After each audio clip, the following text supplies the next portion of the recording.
Welcome to VoroMotors. Today, we will be replacing the front and rear controller on the EMOVE Roadrunner. For this task, you will need a 5mm hex key, electrical tape, gloves, and of course, new controllers. Here's what the controllers look side by side. The front motor takes the smaller controller, while the rear motor takes the larger one. If you'd like to see the rear controller replacement, skip to the timestamp below.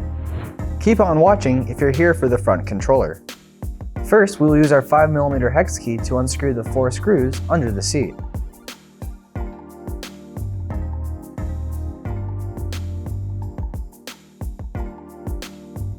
Once unscrewed, lift the seat up and hang it off to the side. Cut the zip tie holding the wires together. Find the smaller controller that is normally placed along the front and take it out. Locate the power line and unplug the yellow connectors. Tape up the ends to avoid sparks.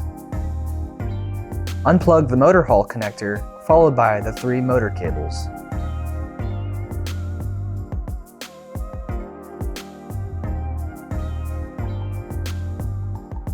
Now take your new controller and plug the motor hall connector in, followed by the 3 motor cables. Make sure the yellow goes to yellow, blue goes to blue, and green goes to green. Disconnect and reconnect each set of wires one at a time so that you don't get lost. Unplug the yellow, white, blue, and yellow cord with a black connector and plug it into the same colored cords on the new controller. Unplug the red, yellow, and black cords with the black connector and plug it into the same colored cords on the new controller. Unplug the white, yellow, orange, and brown cords with black connector and plug it into the white connector hall with the same colored cords on the new controller. Unplug the yellow and white cord with black connector and plug it into the same colored cords on the new controller.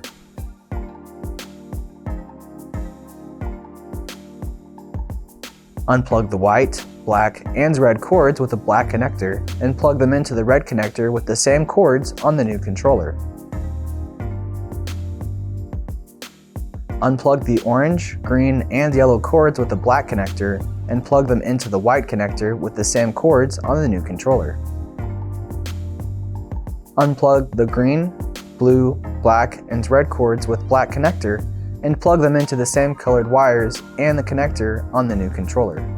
And with that, you can remove the old controller.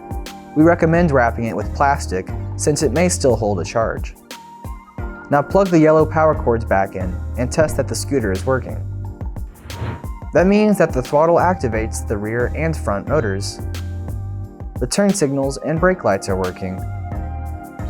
The horn is working, and that the LCD screens and the front lights and anything else you can think of are clearly working.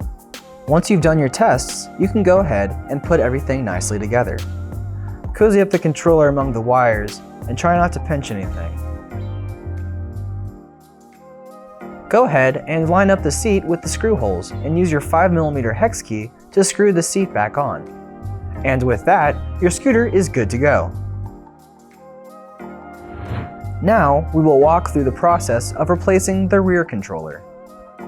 First, we will use our 5mm hex key to unscrew the 4 screws under the seat.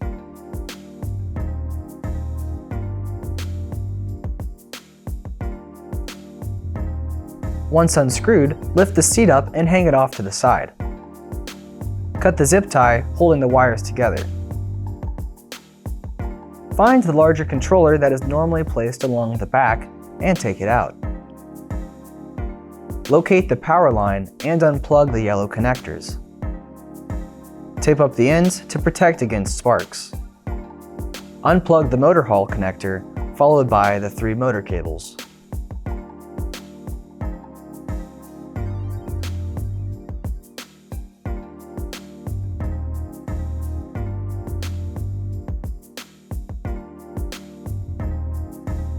Now, take your new controller and plug the motor hall connector in, followed by the 3 motor cables. Make sure the yellow goes to the yellow, the blue goes to the blue, and that the green goes to the green. Cover up each connector after it's been plugged in. Disconnect and reconnect each set of wires one at a time so that you don't get lost. Unplug the yellow, green, black, blue, and red cord with a black connector and plug it into the same colored cords on the new controller.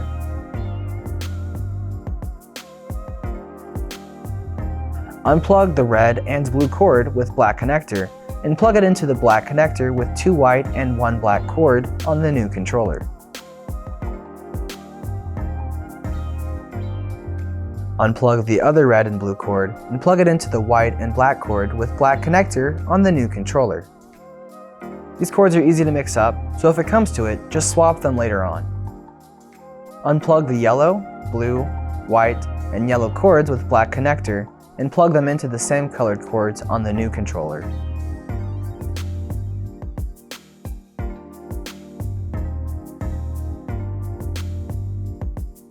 Unplug the yellow and white cords with the black connector and plug it into the same colored cords on the new controller.